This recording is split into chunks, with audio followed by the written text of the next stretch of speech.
On the second day of the NATO summit in Washington, leaders will formally convene the North Atlantic Council, the alliance's principal political decision-making body. Support for Ukraine will again dominate the agenda, with leaders saying they would never recognize Russia's annexations, including of Crimea.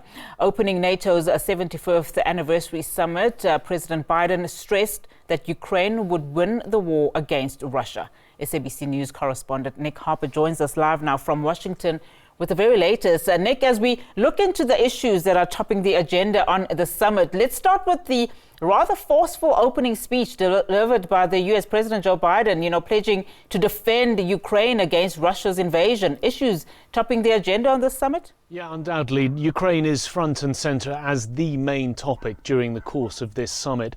We saw that very forceful speech by the US President. I think interesting to note, it was a speech that was being closely watched, not just by Ukraine, not just by the other world leaders, but also by politicians and pundits here in the US at a time when there are concerns being raised about the possibility of Joe Biden being able to run for re-election, his fitness, his mental agility.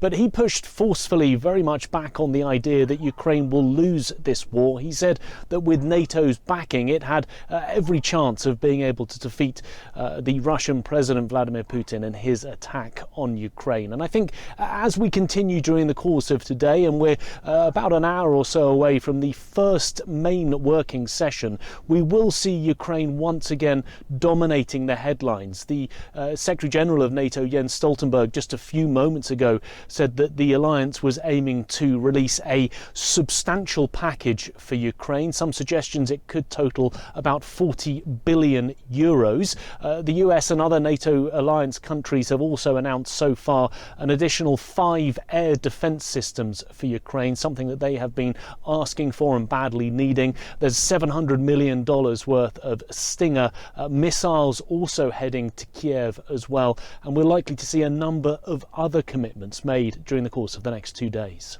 And I'm interested to know, you speak at length about Ukraine, just what some other world leaders had to say in as far as, what are the challenges that they are looking at during this particular summit? Well, part of that is to do with funding and the continued funding for Ukraine. Bear in mind that there has been a significant push over the last few years for all of the members of the alliance to hit that 2% target of GDP spending. That's the amount that they are meant to contribute towards NATO. Some countries haven't managed to achieve that, most notably perhaps Canada and Belgium, two of the founding NATO alliance members. So there has been some frustration from other countries who are perhaps exceeding that 2% target to ensure that other countries are giving their amount, because they say that that is vital, and perhaps even more than 2% is required if the alliance is going to continue to fund Ukraine's fight. From a domestic point of view here in the United States, Donald Trump,